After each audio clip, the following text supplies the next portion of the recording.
No sub tonight, Pico? What? No sub? No.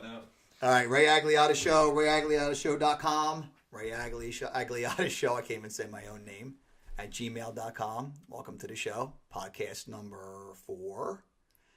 Big guest tonight, Danny Coleman. What's up, Danny? How you doing? Hello, Ray. It's been a while, my friend. We're just talking about that. We think it's been since 2011 since you've stepped into my house. Holy cow. Time goes by fast. 5 years. Holy shit. I Time goes by had fast. more hair then. I had more hair then. I just got into wearing hats. That's my new thing now. I wore baseball caps. It's not ugly haircuts. My wife's a hairstylist. But. Of course, you remember when my hair was brown and not Yes. gray either. So that's Age does it to us. I've known you now. Let's see. I must know you for 15 years. Maybe at least. When did you? We had the bail bonds. When did and that's that when open? I first met you. That opened. Oh my God. We were at that location maybe 20 years ago. That's how long we were at that location. Thank God we're not there anymore. Thank you, Jesus. The city of Trenton has just turned into a real shithole. So it is what it is. Feel free to curse. Feel free to speak your mind. Feel free to email me. I lost my mind long ago. So what have you been up to since last we spoke 20 years ago? Well, yeah. I finally got rid of that T-shirt. Nice. No, what have I been up to? Well, first of all, I wish you luck Excellent. on this new venture of yours. We are in the same industry, so I appreciate that. We are. Just this past Sunday night was the 8th anniversary of my radio program, Rock on Radio. Excellent. 8 years I've been doing it. Started Wow. because I, lost my job at UPS. And I was a UPS driver for 20 years. That's how I met Ray. I wish I was a UPS driver. And, I've been doing, I went into radio, which I had delved into back in 1983. Wow. Okay, I didn't know that.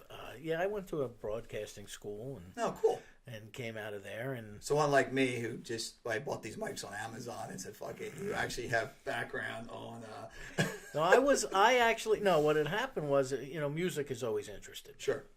Music, radio, television. You were a drummer. I've been playing the drums since I was 11. Right. Wow. Been doing Latin percussion, congas and bongos and stuff since 2000. Wow. Okay. I picked that up when I noticed the trend going towards acoustic music. Oh, sure. Right. So, right. I'm a working musician. Now, do you still drum a lot? Are you still out there? You know what? I haven't played my kit in a group setting in probably about 3 months now. Okay. The couple of bands I was freelancing for. Oh, cool. They've gotten more permanent replacements. Sure. Right. And you're not interested in because you have the show. You have all that kind of stuff. I got too much going on. Right. Now I'm currently the only full-time band that I play with now is called Boss Radio AM Gold. Oh, cool. We're a 10-piece unit. Nice. So nobody makes any money.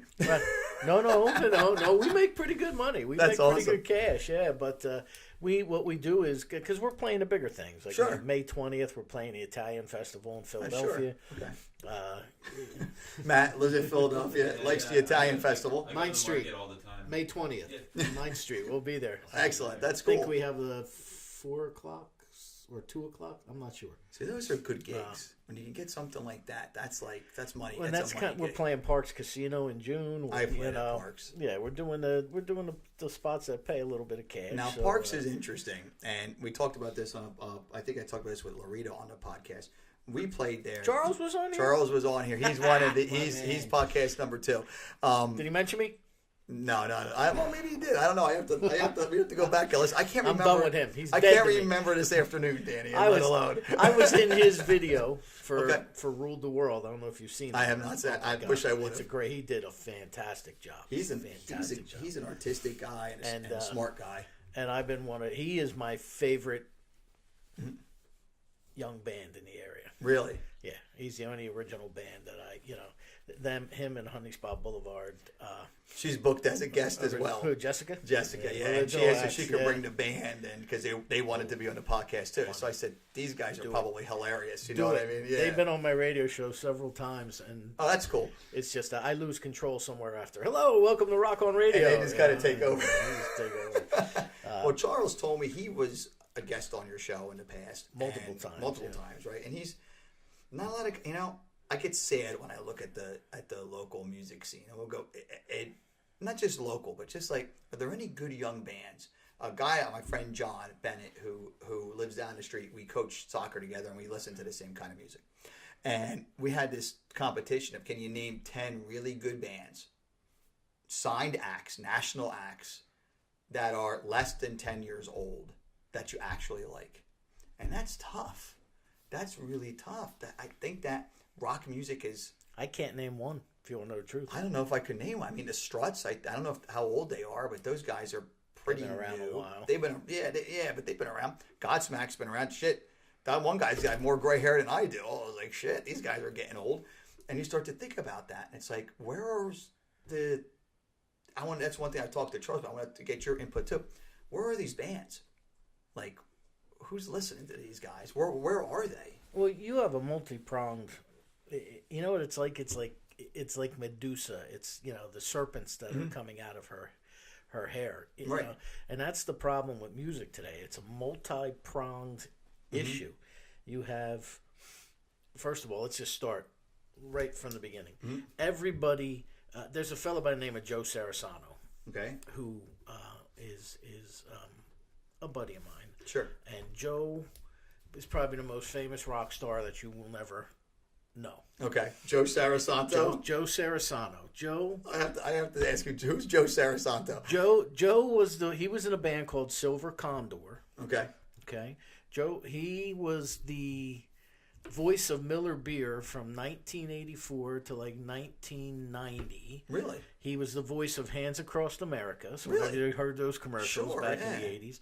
Joe also, he did a lot of voiceover work and a lot of commercials. Right. He sometimes, when he feels like it, sings with Blue Oyster Cult. Wow. He also was the singer of Black Sabbath for a day after Ozzy quit. Oh, okay. So he was like the one-day fill-in guy? He went there. He passed the audition. He went back to his hotel room. He said, "Do I really want to go back on the road and do this?" Wow. And he talked himself out of it. Went back to him the next day. Said, "Sorry, guys, I just can't take the job." Oh, my God.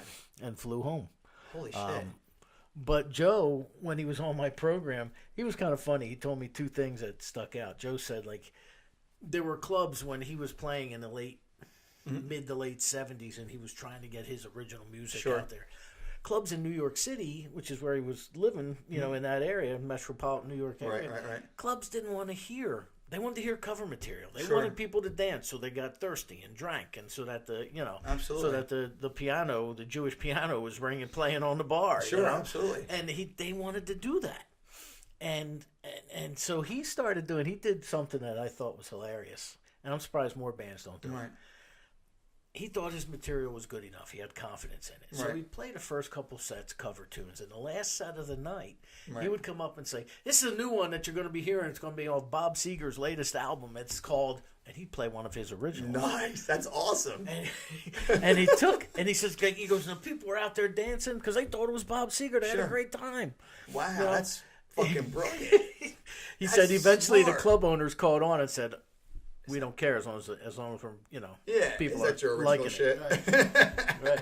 And the other thing he said was to me, he says, we were talking one day, him and I, and he says, Danny, he said, even the kid that bags my groceries today has a recording studio in his basement. Absolutely true.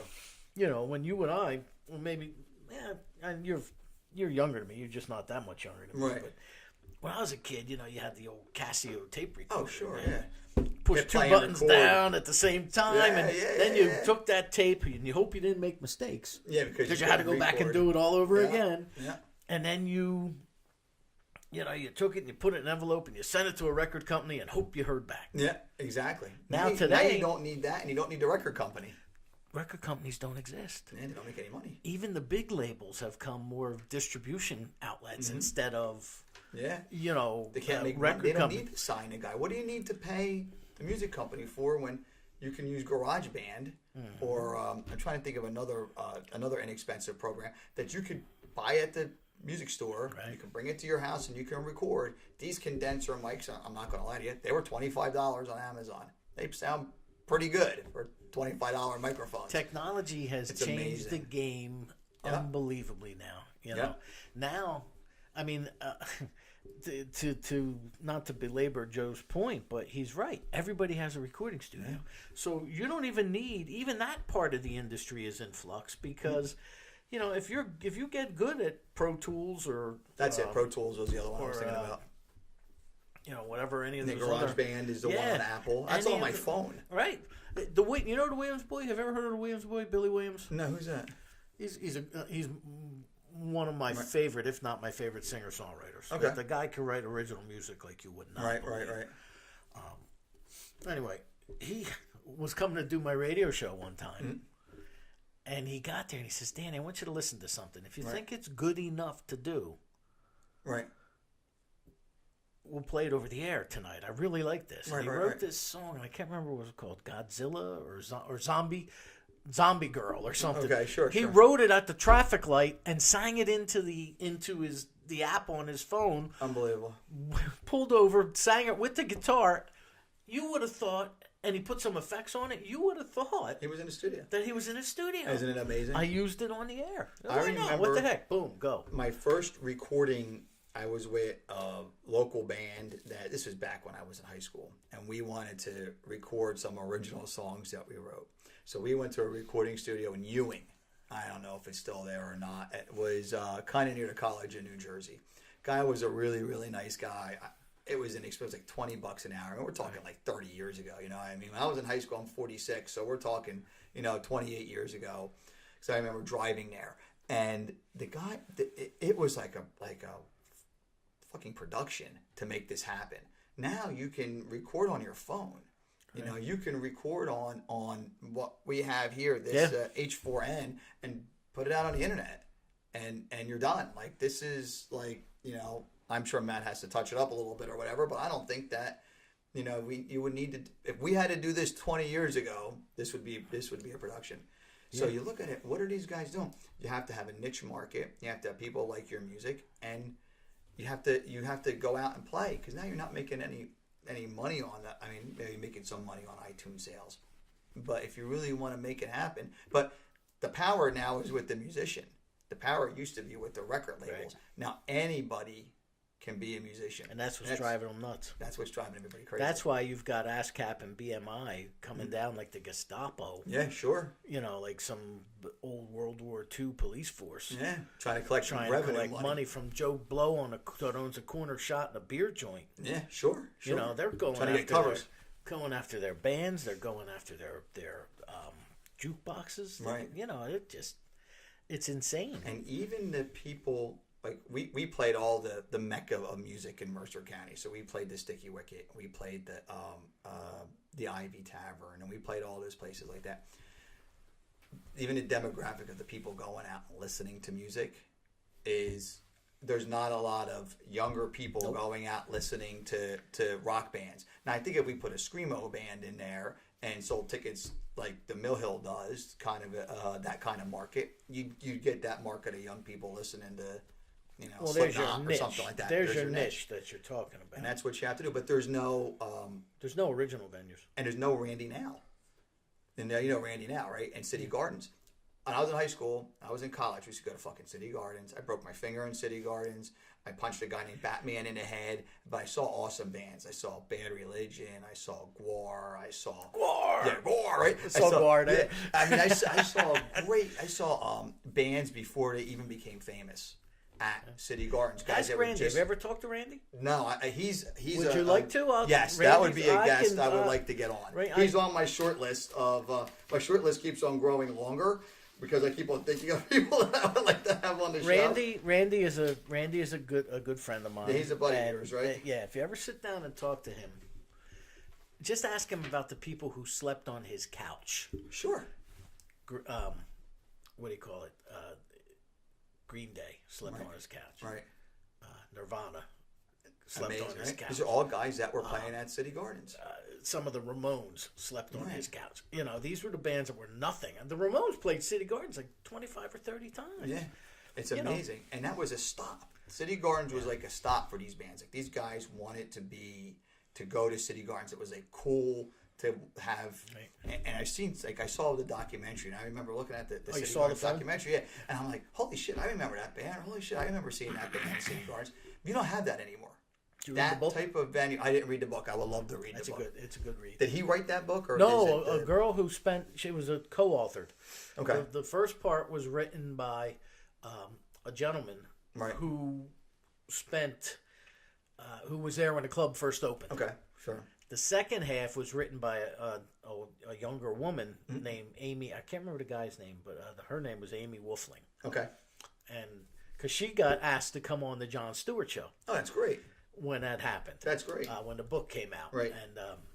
And so she, on the Daily Show with Jon Stewart, and she wrote probably a little more than half, but it was all about the later stages. Sure. When it turned she researched all right. of it. When it went from punk to like more new wave and metal, Sure. She actually got the East Coast Rocker to allow them access to their warehouse. Oh, wow. So she went there and she only had X amount of hours to do it. Sure. She had to research and copy every one of the pages that had the schedule so that she could try this. Yeah, and in the book it shows you, some of the pictures of who was there and the bands that played there. That doesn't exist anymore. You know what I mean? Nope. That doesn't exist. And if you want to go, it's like I'm going to the barbecue. Because the band's going to be at barbecue, or it's Bush, it's the Struts, it's bands like that. It's outstanding. Those guys, there's nowhere in the city of Trenton for them to play. And then there's nowhere for new upcoming supporting acts, if they even exist. Right. You know what I mean? Which is why the majority of my gigs, until very recently, until probably the last 6 months to a year, the majority of my gigs were always in Asbury Park. Yeah, well, Asbury Park had... I've played the Pony, but the smaller joints like the Wonder Bar. Oh, yeah, Wonder Bar. There was this place on the boardwalk called the Sandwich. Nice. Okay? Nice. Exactly. Sandwich. Right. It was a fantastic gig. You'd sit on the boardwalk and you'd overlook the ocean. You'd watch the moon rise, and as it got darker, and the Asbury Boardwalk is always good for some freaks. Yeah, absolutely. So it was always never an end to people watching. But I'm going to tell you, this is a true story, funny story. We were doing a gig at the end of the season after Labor Day. They started having bonfires in front of the businesses that remained open on the boardwalk to try to attract. And every week they would move it just down the beach. Sure. And every week they would do it to attract business. Yeah, because now the weather's changing. It's getting colder. Blah, blah, blah. Here it is, the end of September, September 27th to be exact, 2013, 14, maybe. So this is pretty recent. Actually, probably a little later now. Probably 2011 or 12. Let's go back a little. Probably 6 or 7 years ago. I'm playing on a boardwalk with an incredible artist by the name of Jo Weimer. Okay. She did the backing vocals on The Promise. Oh, I've seen her before. Yeah. Amazing. She's played with and sung with and been on more records. She's just great. I was playing drums for her for about a year and a half.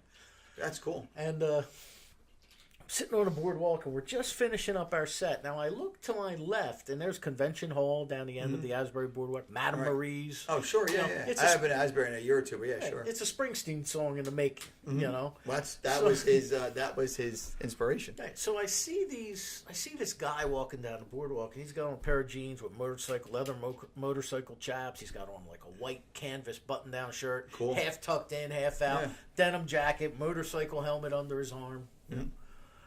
And he's walking, and I look, and he's not that big a guy. He's kind of, maybe my size, 5'8", but he's a 5'8", much 5'9" thinner, guy. And he looks over. I would say like my size, 5'9", but in shape. Yeah, there you go. Round is a shape. And you look down, and I look at this guy, and I'm thinking to myself, and this is exactly what I thought. Right. Well, Jesus, look at this asshole. Yeah, right. He's too fucking cool. He's trying to look like Bruce Springsteen. Right. I thought, and I'm playing, I'm playing the drums. I'm thinking, it's Asbury Park. Everybody wants to look like Bruce Springsteen, right? So we're just about done. We hit the last note, and I look up, and maybe 25, 30 feet away is this guy, and he's up, and he's talking to Joe's husband. Sure. And I looked over, and I said, Jesus, Danny. I said, you're the asshole. That is Bruce Springsteen. Did you get to meet him? So he came over. Cool. He was, the people down there, the boardwalk wasn't crowded. He pretty much had it on. Nobody bothered him in that entire trek. Wow. If I missed by who else? As he was talking with us, people come by, yo, boss, hey, Bruce, hey, check her out. She's really good. He's like, yeah, I know who she is. And yeah, everybody's put a word in. All right, and we thought he left. Right. He didn't stay long, maybe a minute. Sure. 2 minutes tops, you know. And he left. We thought he left. The next morning, I get a phone call from Joe, and she's like, Coleman. Yeah. October 9th and October 30th. What are you doing? And I said, do we have gigs? And if we have gigs, that's what I'm doing. Yeah. She goes, good, because we're opening up for John Eddie in Howe at Scooters.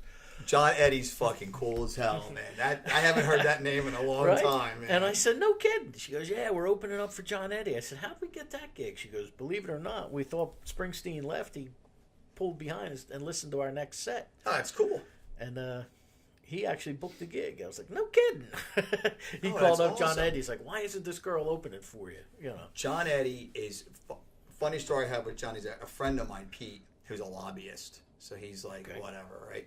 Him and John Eddie are like buddies, and he would bring John Eddie to come in and play like the cocktail hours at these high ticket fundraisers. And I was doing some work for Pete, and it was kind of like learning how to be a lobbyist, kind of like learning about politics. And I did a little bit of stuff in that. It wasn't really my cup of tea. And that's how I met John Eddie. Listen, John Eddie and an acoustic guitar at a cocktail hour is money. That guy's good. Oh, yeah. He's really incredible songwriter, too. Oh, good. He's written songs for more people. Now, he told me, this has to be 5 or 6 years ago, maybe even longer than that he was on a record label for old musicians. And I thought that was like a pretty good idea, that maybe some of these guys got together and created a record label for, old guys. Like me. That's a good idea. Yeah, why not? So your career has changed from playing music to like doing everything writing else on it, reporting on it, promoting it. So you're I guess, if it's safe for me to say, you went from being into the shit to now writing about the shit. Is that like pretty safe to say? Or? It's a pretty good assessment. I mean, well, the radio show came first. Right, sure. And the radio show came first out of a necessity for me to reinvent myself. Yeah. Well, you were Danny the UPS guy. Right. For 20 years, I pounded South Bros. You know where I delivered. You saw me going. You had the hood. I put more miles on my hand truck than I did the UPS truck itself. Oh, yeah, because that's true, the way you have to do it, yeah. Right, and then one morning in 2009, I woke up and I couldn't get loose and I had aches and pains. But if you're a UPS guy, you work with that every day. Sure, right. But this day just felt different. And I managed to make it out to my driveway. Man, my back just doesn't feel... And that was all I got out of my mouth. Yeah. I went down like a ton of bricks. Wow. I felt pain like I never want... If labor is worse than what I felt, you know what? I will bow to any woman on the planet, because I have never in my life felt anything. Wow. Like this. It was all back pain. No, it just radiated down both legs. My entire lower half from the waist down went numb. Holy shit. To this day, I still can't feel my feet. And that was 2009. Wow. And I had surgery. Wow. Turns out I had 4 herniated discs. I had blood in my spine. That's one of the discs. Body up. Yep, one of the discs leaked. Oh, boy. UPS and of course you keep on working. You're like, fuck it, like I got to go out. Well, I and never pay made the it to bills. work. Yeah, that day. But the other days that you were hurt, I didn't make it out of bed for 4 days. If I moved a quarter inch in either direction, I had tears in my eyes. The pain was so bad. So essentially, that ended my career at UPS. And like I said, I had delved into radio back in 1983. But at the time, I had a full-time job working for the Wall Street Journal, Dow Jones and Company. Right. And I'm like, well, let's see. They want to start me part-time at midnight to 4 in the morning for like $8 an hour, and I'm making $11.50. Yeah. And sure. And this was again 1983. Yeah, sure. So I was like, you know what? I'll stay here. I had a car payment. I had bills to pay. You got to do what you got to do. Right. And UPS is a good, overall, I think probably UPS is a good job to have. Well, that was at Dow Jones. So I left to go to UPS in 1989. Right. And I worked there from 89 to 2009 for 20 years. 20 years. And abused yourself there. And so when that fell apart, I had to reinvent myself. Yeah. So I went back to my radio, and I happened to just wander looking for a new job. Right. And I was putting together a resume, and I saw an ad on Craigslist, believe it or not, that said radio show ideas, radio show hosts wanted. For an AM station down in Burlington. Sure. And you see, Rock on Radio was born actually when I was 16 years old. Okay. Remember WPST had absolutely. Unsigned Heroes contest? Well, that's when they were good. Now it's all dog shit. But that's when they were good. Well, and they were 94.5 or 97.5 PST at one point. 97.5. 97.5, right, yeah. Well, my band went into Tommy Moralda's studio over here in Mercerville. Okay. 24-track tape, analog. Yeah, sure. We recorded 3 tunes, submitted 2 of them, and we won 2 out of the first 3 Unsigned Heroes contests. That's great. Right? It's only a popularity contest. Yeah, sure. But the very first time I ever heard my music on the radio, me performing on the radio, I was at St. Anthony's Church Carnival over on South Olden Avenue in Trenton. Yeah, sure. Hamilton, Trenton. And one of the girls I went to school with, I was 15. You know, one of the girls I went to school with came up and she grabbed my arm. She says, "Listen." I said, "To what?" She goes, "Listen."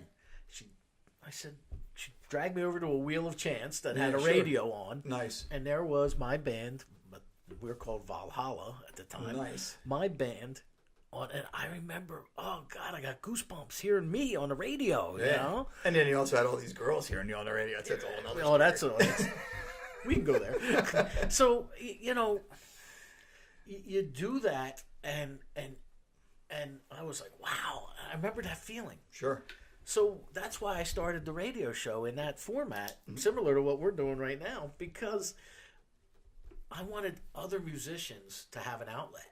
Sure. Because, you know, commercial radio, XM radio, satellite, they're playing all this pop. It's either who you know or you're a producer or somebody out there who's greasing the palms to get you to be played. I don't know if it's like that, or it strikes me as being like that. So I don't know if it's really like that. That's what I think. Yeah, well, there's a lot. We can go into that forever, but we talked about XM radio a little bit. You and I on the phone, right? And that's why I like this this podcasting thing, because I could say whatever I want to say. I could do whatever I want to do.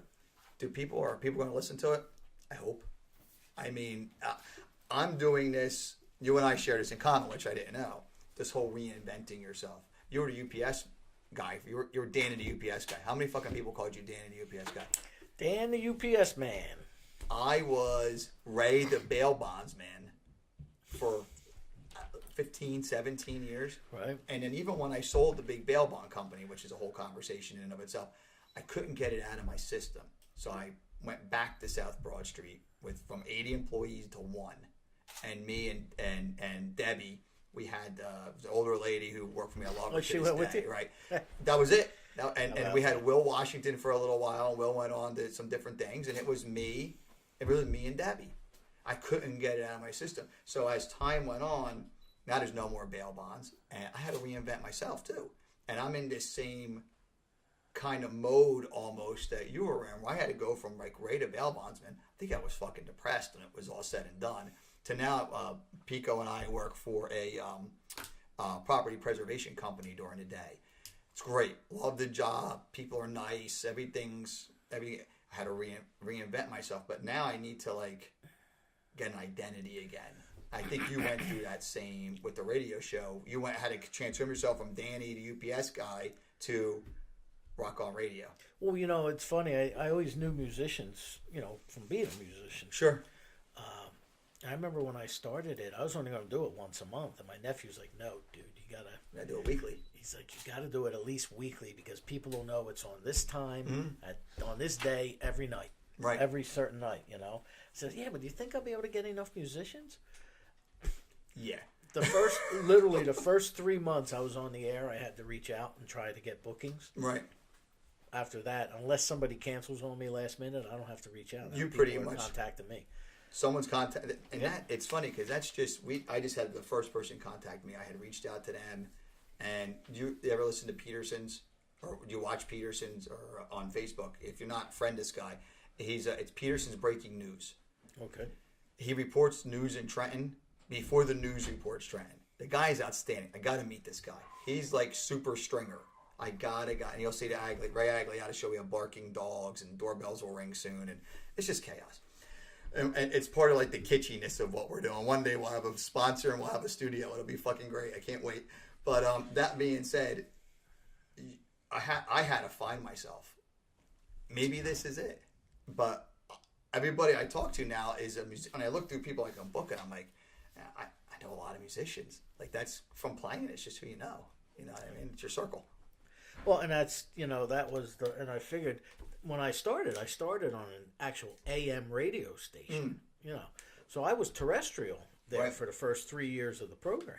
That's awesome. Is that station still around or no? I don't. Yeah, but what had happened was it was out of a huge church compound, really? like Branch Davidian-esque church compound. Called the Fountain of Life Ministries. Oh, I know where that is. Yeah, it's in Burlington. Yeah, right. They own a radio station. Well, they have a radio station above the school. Holy shit! Who would have thought? And the auditorium. Right. And they just didn't want to operate it anymore. So a fellow by the name of John Forsyth. Oh my God. Came in and he bought out that one. He bought one out down in Cape May. Sure. And he's got one in Philly somewhere. Okay. All 3 stations. Right. But when I started, it was pay to play. Okay. So it used to cost me $50 a show. Right. To do my show. So you were there once a week, cost you I was there, so it cost me $200 a month to do my show, but I got sponsors to offset the cost. I never got enough because nobody wanted to pay to be on AM radio. Yeah, who's advertising? So I started. I had to seriously drop down to $10 a show. Wow. And I used to get 4 sponsors a show, so I was losing $10. So I'm losing $40 a month to have some fun and a hobby. Exactly. But nice hobby. But Ray, here's where the connection comes in. Right. I used to see a fellow by the name of Scott Frost in the courthouse all the time. Okay, sure. Scott Frost used to write for the Trentonian. Okay.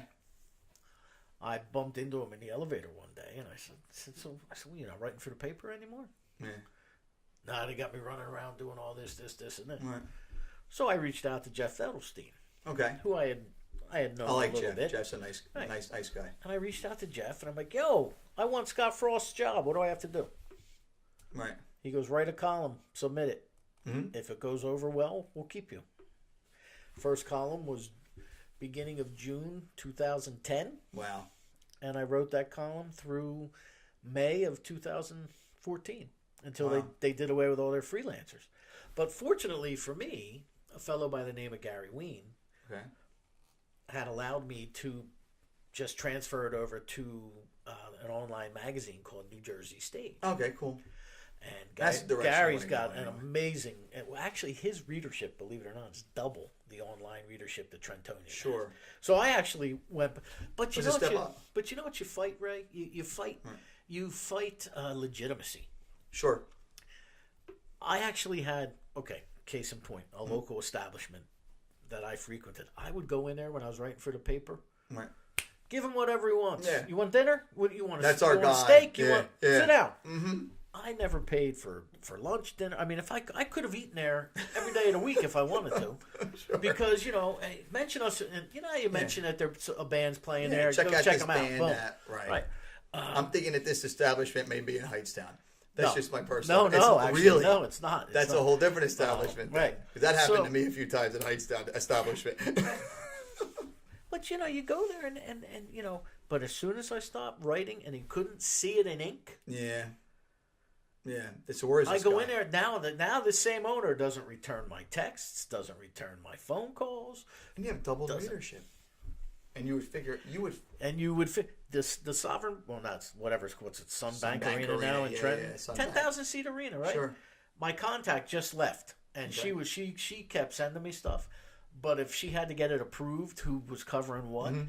I never got approved because he's on the internet. We need somebody from the newspaper. Sure. Instead, they should have embraced you too to say, okay, we got a Trentonian guy, we got a Times newspapers guy. are razor blade thin because they're dinosaurs and dying. The Trentonian, if I believe, they print out, I want to say 15,000 papers a day. Their circulation used to be over 60 to 70,000. That was their print circulation. Yes. Now their online circulation, I mean, I get an email every morning, 6 o'clock. I'm getting ready for work. I'm ready to leave for work. I get my Trentonian email. Mm-hmm. That's what the Trentonian has become. It's become a daily email to say, that's what they've all become. But that's what they have to do. Now, you're right. You fight legitimacy. There's also another fellow who, I'll tell you after the podcast because I don't want to dime anybody out. he was a freelancer, did what I did for the Trentonian. He did it for the Asbury Park Press. Cool. He also has a radio show, or had, I don't think he still does, has a radio show on Rutgers Radio. Okay, that's cool. WRSU, right? Rutgers University Radio. And when I switched stations from the one here in Hamilton to the one down in Lenoka Harbor, which was a haul. Yeah, I was going to say, that's... hour and 10 minutes each way for me. That's a real that's a real love of what you do. Passion. So radio pays very little. Right.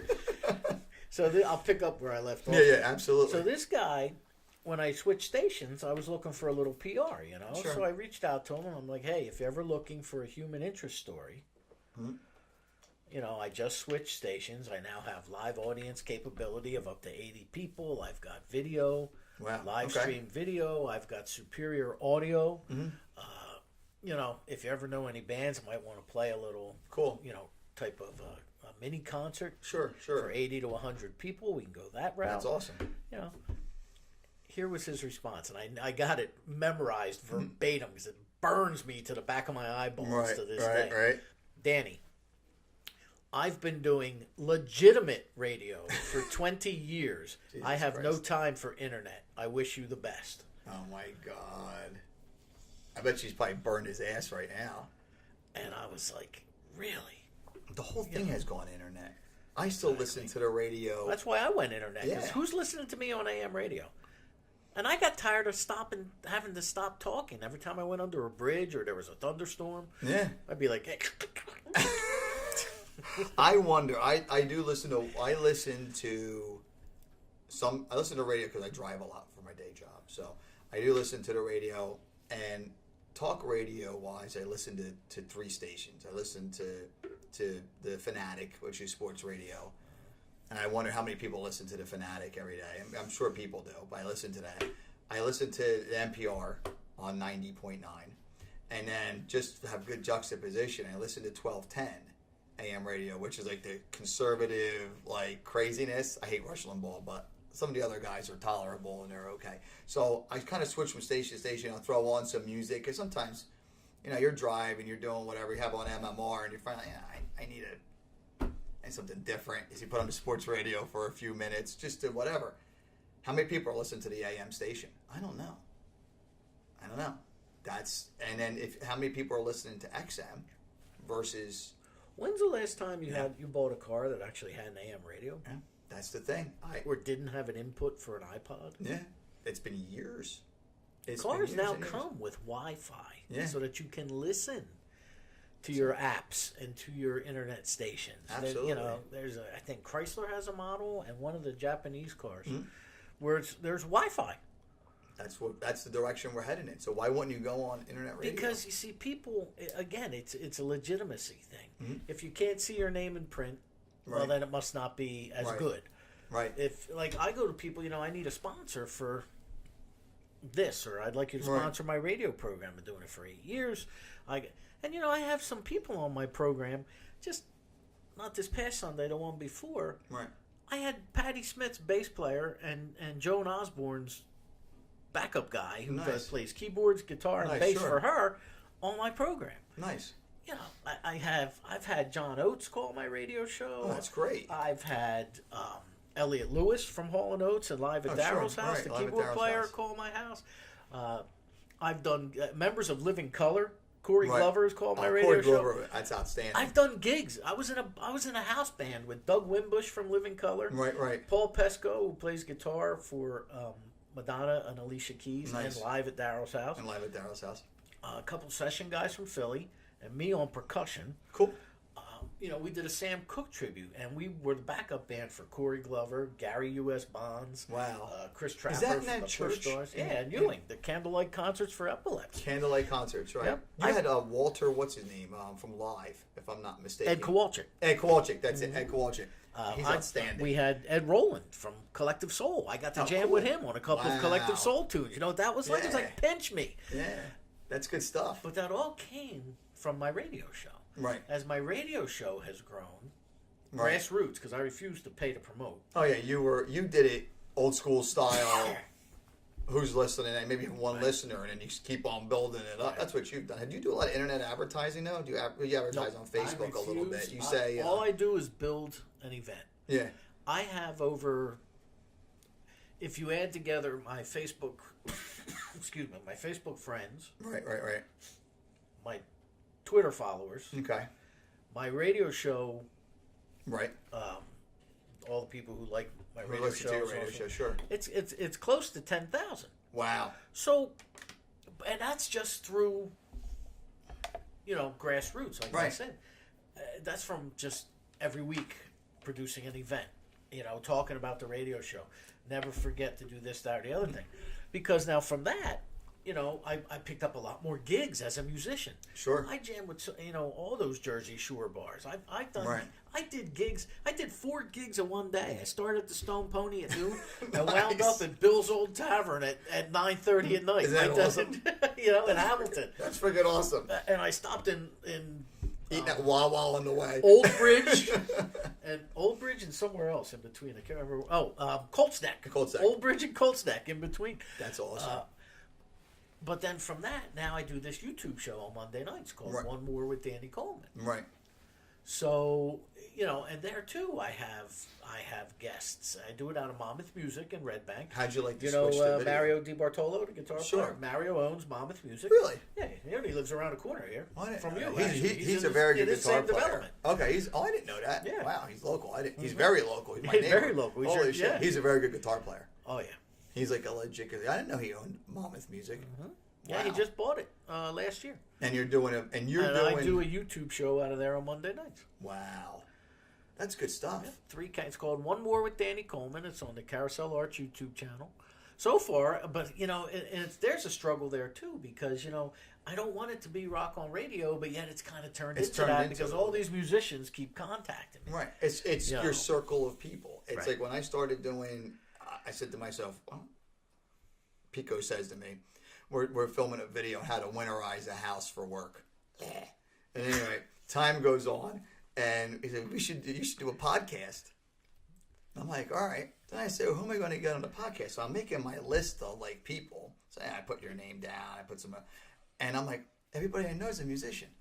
I need some other friends that I could pimp to put on the podcast a little bit because but it's okay. You know what I mean? It's this is, and now you're kind of doing the same thing now. How do you feel about your switch to doing video versus see, this is cool. I'll be honest with you. I'm wearing slippers. You know what I mean? I didn't even shower from work. I got home late. I was upstairs washing the dishes, so I didn't get yelled at by the boss. You know, and then next thing you know, Matt's over and we're doing our interview.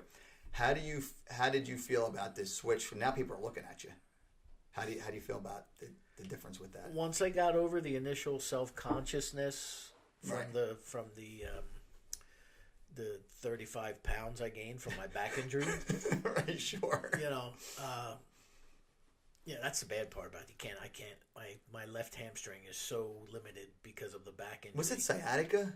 No, it was just nerve damage. It's all that nerve damage. My S1 disc, Right. the last one leaked. Wow. Pinched off all my nerves. Holy shit. I had to have surgery, and they waited too long to do the surgery, so my feet stayed numb from nerve damage, and it was a disaster. But the YouTube show, Rock on Radio, Right. when it's on video, when it was on video live stream when I was on 40 Foot Hole Studios, I always made sure I wore a nice shirt. You couldn't see me from the waist down. Exactly. But I always made sure I wore a nice shirt. But the YouTube show, there's 3 different camera angles. There's Right. close-ups. There's, Right. So I have to make sure everything from my nose hairs are trimmed to, Of course. Yeah. But for that one, I usually wear a shirt and tie. Sure. I kind of play the old Johnny Carson type. And that's awesome. People are coming to sit down and talk to me. You know. Do you have a live audience? Because I'm coming over to see. That's one fine. of these. You're more than welcome. I would We love want a live audience. That would be great. We I would want a love live to do audience. That. So Maybe far, on a Monday night, we're going to have to go over to Pico and take a car ride out to Monmouth Music and watch Danny's show. it's only about an hour. I think it would be fun. You know, have you ever been to the Count Basie Theater? Yes. It's a block down the street from the Count Basie Theater. Excellent. Heading towards Broad Street. That's a mecca of music in that area there. Red Bank, Asbury, That's Long legit Branch. down there. Yep. So now people see you. Yes. They see your guests. Has your guest changed at all, or is it the same goofiness that, it's just like the same people with the same goofiness as before, but now you can actually see their goofiness? Well, you mentioned Charles. When Charles has the whole band on my radio show, do you ever see any old footage, or anybody at home is ever listening? Go look up some old footage of Robin Williams and Jonathan Winters together on the Tonight Show with Johnny Carson. Right, sure. There's one of the videos where Johnny Carson just throws a pencil up in the air and says, "I'm done. Go ahead." When them guys are You're just trying to, it's like raining in cats. Yeah. Well, you know what it's like? It's like eating soup with a fork. Yeah. You get nowhere. You know? Exactly. And I don't care if it's chunky soup or not. You get nowhere because those guys are just so funny and they just play off each other and they just, and they, Charles, but he came on that show by himself. Right. And even that though, Charles he's funny. He's a funny guy, and we talked for like hours, and I was like, "Holy shit!" And then we were talking about superheroes. We were talking about big Marvel Comics fan, Charles. Exactly. He's an interesting guy. You recently interviewed somebody that I like a lot as a musician, top notch guy. And when he interviewed him, I of course I gave you a like because I was like, "Holy shit! Like this is cool." It's Andy Summers. Yeah, just yesterday, actually. Wow. All right, I didn't realize that. My days blur. I felt like it was just like a week ago. Yep. Just yesterday. So who was the first person you ever interviewed? For anything. The first, whether it was on your radio show or whether it was on for the newspaper, who was the first person that? Well, the first people on the radio show were, they were the band I was in at the time. Because I thought, I got easy access. Sure. And then they had some friends that were in bands. And then, right. It kind of snowballed from there. So now you went from that to Andy Summers. I've interviewed... And that's fascinating.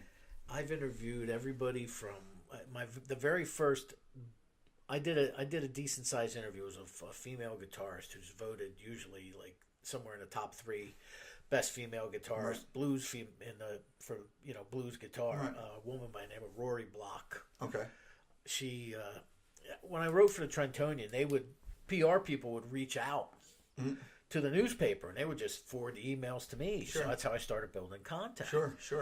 That's brilliant. Rory Block. And then shortly after her came John Oates. Okay. Graham Parker. Verdine White of Earth, Wind and Fire. Earth, Wind and Fire, right. Peter Tork nice. of the Monkees. Several times. Don Felder several times from the Eagles. Lawrence Gowan from Styx. And Nancy Wilson both at separate times from Heart. It must have been a great conversation. Nancy was incredible. Ann was just as nice. Right. But you could tell she was like on time limits. Sure. So she was kind of in a hurry. Right. But that was just last month, Ann Wilson. Wow. Andy Summers of the Police, Ed Rowland of Collective Soul, Gary U.S. Bonds. When you go into these interviews, do they ever, and this is something on the Ray Agliata show, so we do zero prep whatsoever. Right. Do they ever say to you, this is out of bounds, we don't want you to ask this question? Actually, that just happened yesterday for the first time with Andy Summers. Really? I've had, out of all the people I've interviewed, right. I've interviewed guys like Dick Dale. Okay. The father of surf guitar. Sure. And it's funny you bring Dick Dale up. My friend Dave Sclavi, and Dave. Dave was the guy. Yeah. When we had the bail bonds office in the front, Dave had the little shop in the back. Doing the trains and stuff. Right. He's a huge Dick Dale fan. And we just had this conversation. Funny. He was like, you should play the freaking guitar like Dick Dale. And I'm like, I wish I could. Right. I wish I would create surf guitar. That would have been pretty freaking cool. He's he's an interesting character. So they give you off. That's the first person that ever said, "Hey, don't talk to me about whatever." Obviously, we're not going to talk about, but whatever it is. That was Andy Summers yesterday. Wow.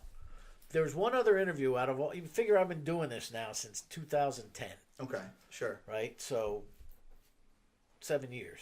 Right. Pretty much. Sure, yeah. 7.5 years. And he, there have been 2 interviews, and they've both come in the last 6 months. Right.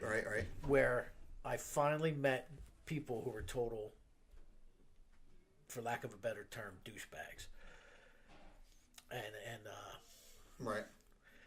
The one guy, it was a drummer, and for a major, and he was just like, my style of interviewing, Ray, is very laid back, and as you know, it's right.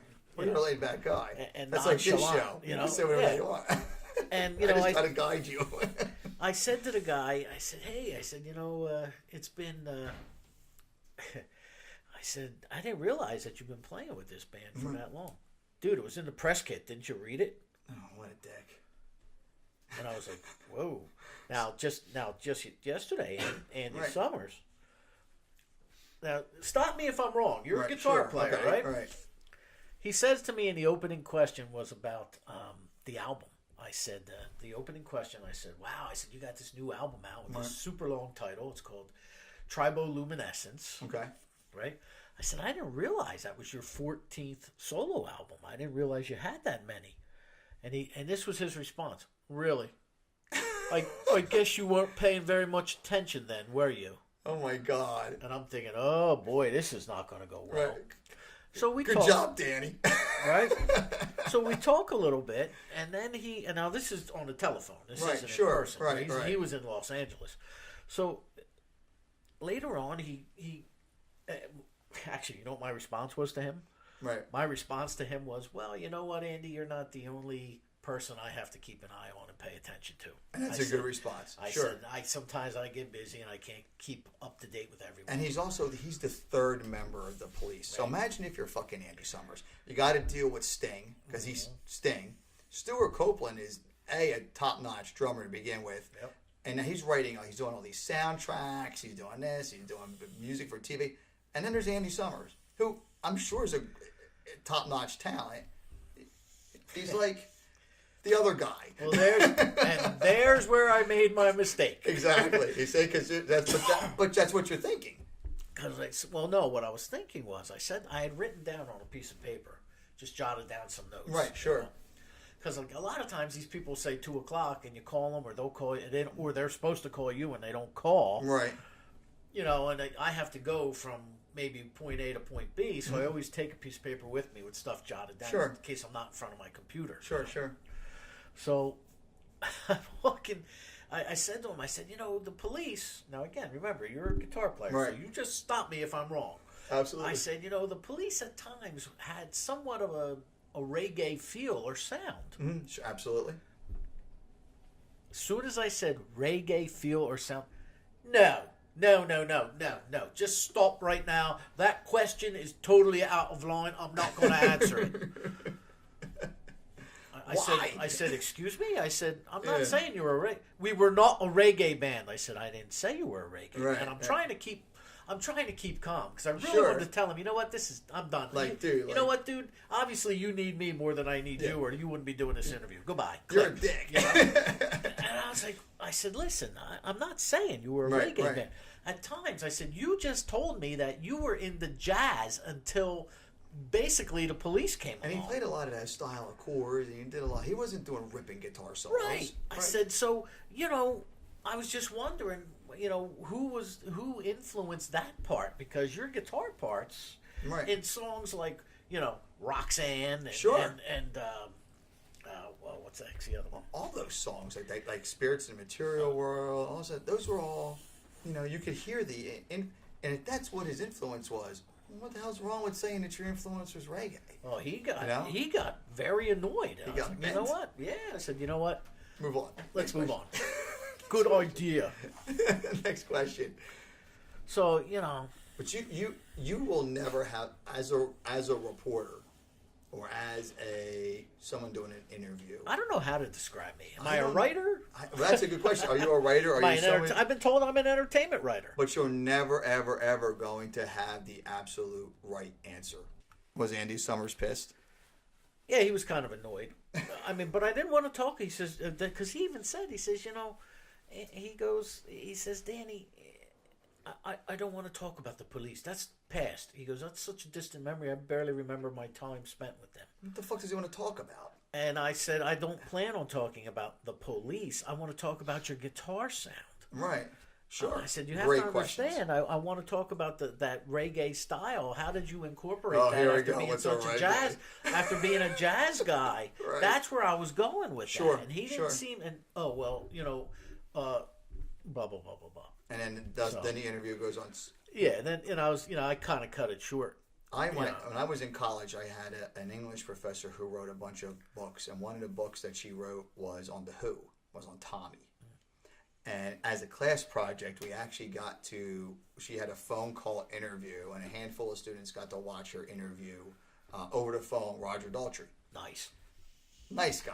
I mean, she could have asked him fucking anything. I'm assuming the opposite of Andy Summers. Now, this was a guy that The Who was still on top of their game. I went to Montclair State in 90 to 93.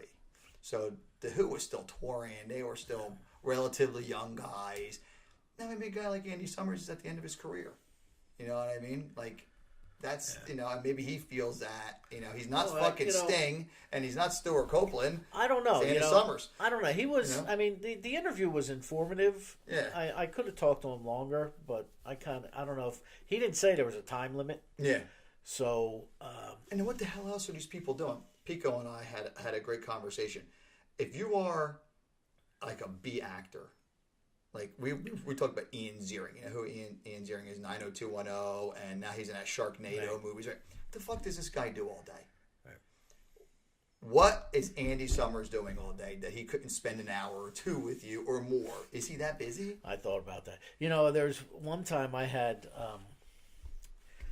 who the heck was I supposed to interview? Oh, Ricky Lee Jones. Okay. Remember Ricky Lee Jones? Sure. Ricky Lee Jones. Chucky's in love, right? Ricky Lee Jones, her people reached out to me, for coverage. So I said, well, I'll interview her. Sure. Well, she's not doing any interviews for this tour. And I'm thinking to myself, why not? Does she still feel she's that relevant that she can't take 15 minutes? The fuck else is she doing? Are people knocking down her door? Now, I think about it. Maybe the guy's got a drug problem. Or the guy's got something where, like, all day long he has to sleep, and they just kind of prop him up and send him. And he was in L.A., so he was 3 hours behind me. This was 1:30 in the afternoon here, so it was 10:30 in the morning out there. He just got up. Did they have to, like, send him to the stage with a cigarette in his mouth? You know what I mean? There was one of my best interviews right there. Who's that? Johnny Winter. I was thinking Johnny Winter when you said that, because he looks like he's about half fucking dead. He is. Well, he is. Now he is. I interviewed Johnny. I actually... his PR people contacted me, and I did a meet and greet in his trailer. I gave it away on my radio show. That's great. And we hung out in his trailer for about 25 minutes. Okay. But he was starting to come. He had all his wits about him. Right. But he was sick. Right. And he was very, very soft spoken. Yeah. And he. He's not doing an hour and a half on a Ray Agliata show by any stretch of the imagination. No.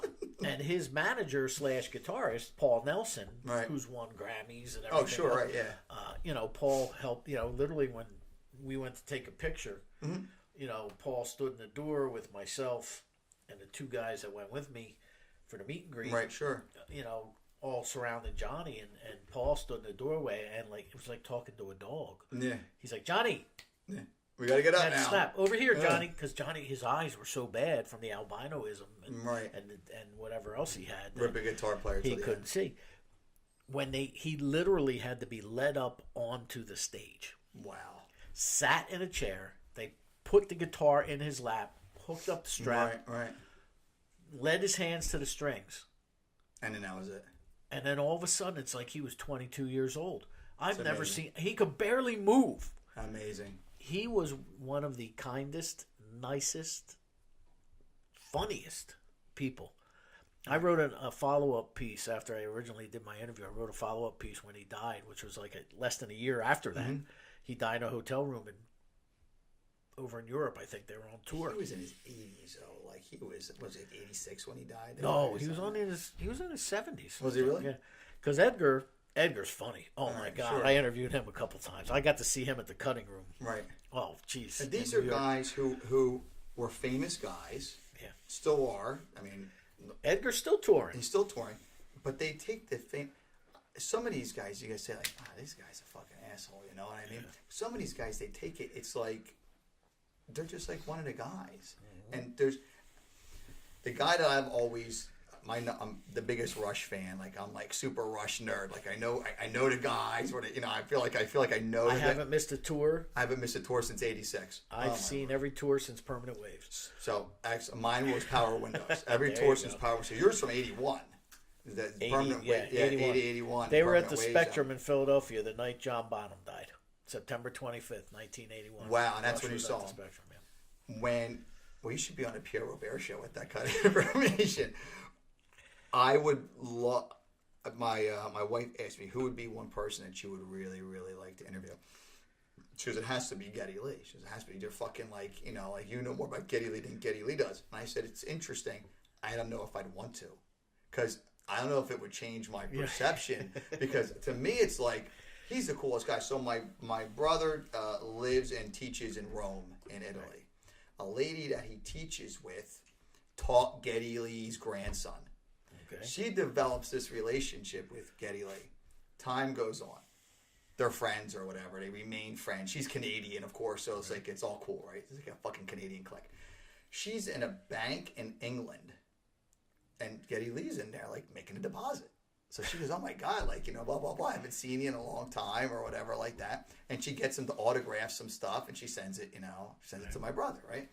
So the guy was cool in the fact that he actually took pictures of the stuff, and he text messaged her the pictures, like, here's the stuff I'm sending them, like, and he seems like a really nice guy. What if he's an asshole?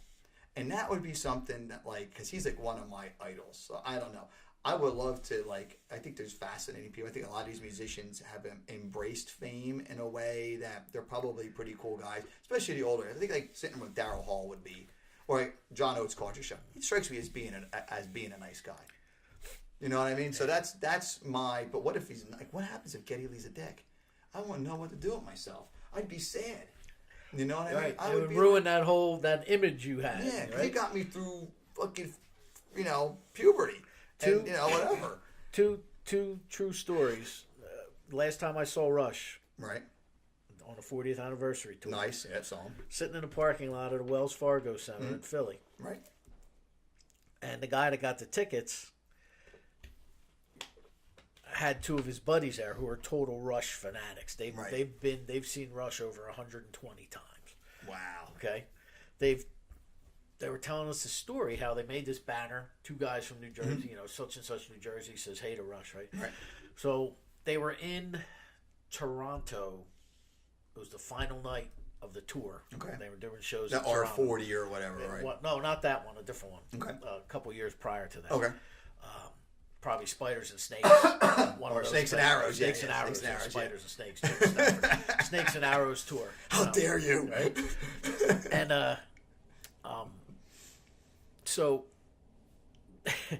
they're walking down the street. They had gone to a bar. Right. It was like late at night, and there's like very little traffic on the street. So they're walking down the street, and this guy walks past them with a woman. Right. Sure. Turns out it was the guy's wife. Right. They're walking by, and then one guy said, "Now they're from Jersey." And one guy looks and says to the other guy, he says, "That was Alex Lifeson." Right.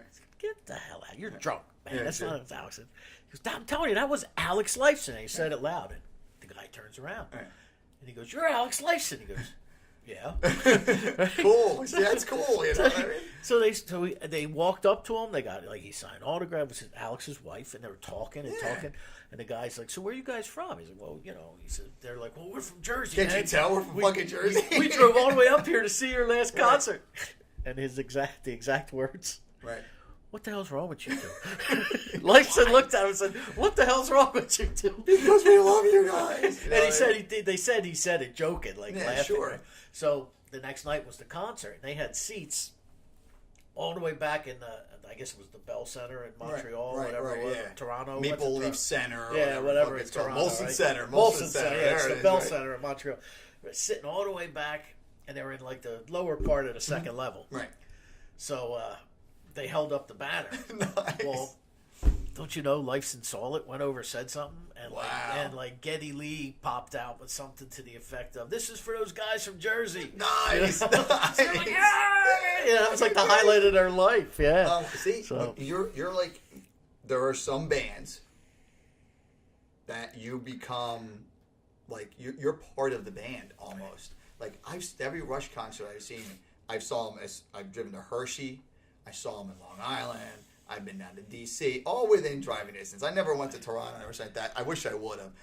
But you become part of, like, the album becomes, like, part of your life. So you listen to it, you study it. You're like, oh, what's this mean? What's Neil Peart talking? That was Rush for me. And other guys, like, it's Yes or it's Toto. We have a mutual Toto friend, Gary Brezza. Gary Brezza knows more about fucking Toto than probably Toto knows about Toto. Gary's been to see them multiple times. Yeah, so it becomes like part of like your life. So you start to think. But now these younger guys, I gotta look at my son. My one son's 1980, by the way, September 25th, 1980. 1980 is when Bonham died. Right. My younger son, he doesn't have that. He likes, thank God, thank you Jesus. He likes good music. He listens to MMR. He's a big Struts fan, Godsmack, Bush, bands like that. But I don't think he has that. Like I feel like I have a personal relationship with Rush. I have a personal relationship with those guys. I don't have with any other band. I don't know if anybody has that feeling about these guys. I feel that way about Led Zeppelin. Sure, that's who you feel you like. Those songs were written for you. My cousin literally changed my life. Right. With a birthday gift when I was 12. And that was it. It was Led Zeppelin 4. See? And she handed it to me. She goes, you're starting to play the drums? Mm-hmm. Check out this guy. All right. Changed my life. Freaking John Bonham. Changed my life. Mine was 1981, the Moving Pictures album, and Robbie Gray, who is a police officer now in Hamilton, who was my friend, who probably doesn't even know that he did this. We were listening to it at Alexander's Elementary School. And I was like, that's a fucking great. You know what I mean? Like, this is it. Like, this is it. So for you, it was Led Zeppelin. Pico, did you have... Now, Pico's a younger guy. He could be our teenage son. Do you have a band that you have like that kind of connection with? Or is that just kind of like our era? Yeah, it's the Strokes. Is it really? The Strokes are a local band. Strokes, yeah. They're a local band from this area. No, they're from New York City. All right. The one guy, I went house shopping and he had all his gold albums on a house on Yardtown Road. Either he is in the band or he had something to do with the band. Oh, I don't know. I don't know who. I don't remember. I would say and that's local. I would say that and the Killers. All right. The Killers. Killers is a good band, man. Yeah. I actually knew one of their moms. She hot? No, I'm just putting that out there. Let's see here. I listen to a lot of rap music. Like Stacy's mom? Stacy's mom. She's got it going on. I listen to a lot of rap music. So.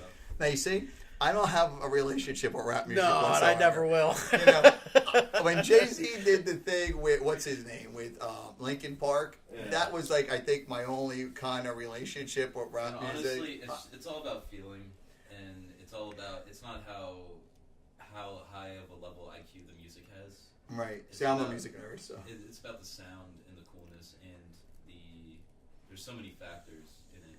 And that's kind of like why I put on for it. Like right, sure. Now you say rap, yeah. Right? Are we talking, like gangster? Are we talking Blink 182, or it's kind of like a combo thrash metal? Rap music? Like rap music, like. Or are we like talking Jay-Z? Yeah, I'm talking. Or Lil Uzi? Yeah, Lil Uzi. Actually, there's a woman that I play drums for by the name of Zara Phillips. Okay. Zara's from Montclair. All right, cool. Actually, she's from a town outside of London. Okay. But she lives in Montclair? She lives in Montclair now. Excellent. She got her start in music by becoming a backup singer for Bob Geldof by accident. Boomtown Rats. Wow. Yeah, the guy that put together Live Aid. See, I asked Christine that question. My wife is an outstanding singer. She's fucking top notch. And I said to her, what if the Black Crowes called you? Because I fucking love the Black Crowes, right? next to Rush, maybe the number 2 band that I like. What if they called you up and said, "We want you to be the backup singer thing," or Pink Floyd when they had the female. She's like, "Well, I don't know if I would do it. I really don't like. I don't like that kind of music." I'm like, "You fucking kidding me?" Like, I'd be like pushing you out the door. Like, you have to do it. And what if you can make a living from music? Is Zara Phillips making a living from music? Yes. And that's amazing. Well, she's actually no. Maybe. No. The deal with her is of course, when she sang for Geldof, she toured the world. Sure. Right. You know, with she's probably outstanding. You said it was accidental. How was it accidental? Well, because her friend had heard about that he was making a video. Okay. So her friend knew somebody. Right. That was part of the crew. Sure. For Geldof. So he picks the two of them up, and they go to his video shoot. Oh, cool. Well, Zara could sing, so she starts to sing. Right. And he's like, "I want her." Right. She was in the video. Nice. So Right. So and that's how that happened. That's cool. Maybe not exactly, but that's the gist of the story. Right? Sure. So I play drums for her. She has original tunes. Right. And one of the tunes that she does is with DMC. Okay. Really? From Run DMC. Right. Of Run DMC. Called That's I'm awesome. Legit, because she's a very big advocate for adoptees' rights, because she's adopted. Right. Okay. So, one of the tunes that she does was called I'm Legit. Actually, I'm in some of her music videos. There's one called Red Boots that was nominated for a film festival award back, 2008, Right. 2009 type thing. She's got a couple of different videos. And you see, making a living from music is a whole nother story. Well, see, she's also an actress and a model. All right, so she's got some print ads, multiple means of she's income. got a billboard somewhere. She's she wrote a one-woman play called Beneath My Father's Sky. Okay. Oh, okay. It was about her being adopted. Ah, that's fascinating. And it was actually produced and directed by Eric Roberts. Okay, Eric Roberts. That's an interesting guy too. Eric Roberts and her are good friends. Okay. So she actually, before the play made its debut, Right. she went out to LA for 2 weeks and spent 2 weeks with him and Oh, her. cool. Okay. So that's what she's been doing for the better part of the last 3 years. That's excellent. It's been on 42nd Street in a small theater. Right. It's been she's been asked to do it in Miami, San Francisco, Good for Los her. Angeles. Good for her. So that's what's been. So she really hasn't done much music. Right. But that's where she's. Well, that's the path. But sometimes the music, or in some cases the acting or whatever. And we talked about, I think Jared Leto is great, and at 30 Seconds to Mars, and he's one of these guys that can maybe go back. Then maybe Keanu Reeves and Dog Star, not so much. But you can find. But it's a link. This past Sunday, I had a fellow by the name of Michael Ciccolini. Why is that familiar, Michael Ciccolini? Michael Ciccolini's been in a bunch of grade B movies. Oh, okay, all right. But he was the villain, and he was the star of Beethoven's Third. Okay, all right. Beethoven 3. Sure. Maybe that's where I know him, because of the kids or whatever. But he's also the author of a series of books that his mother began, and when she passed away, he took them over, called The Pasta Family. Nice. Okay. So he writes and illustrates these books all by himself. Right. And he's writing. That's what he does mostly now. And it's a channel. Like I'm looking at the podcast. When I had Deluxe, I had this creative outlet. And what happened with Deluxe that was interesting is we were playing towards the end, especially we were playing almost like 50 times a year. We were playing everywhere. We had some great gigs at Princeton University. We were playing the wall of liquor. We were playing all those places. Wall of alcohol. I'm playing there Saturday night. Oh, excellent! Who are you playing with? Boss Radio AM Gold. That's excellent. Yeah. We were doing a lot. We had some weddings we were doing, and we had all that kind of stuff. And it became like more of a job than anything else. But it wasn't a full-time job. So I had the full-time job, and I had that full-time job, but I had a creative outlet. Then for a while, when I stopped doing it, again, it became like an identity thing. where it's like, well, I need to play the guitar more. I need to do more things. You know, I mean, I need to come up with some kind of creative outlet. I need to talk to other people who are playing the guitar or who are doing something with music or who are doing whatever. Because like when we talked about art, Pico and we talked about art for an hour and a half.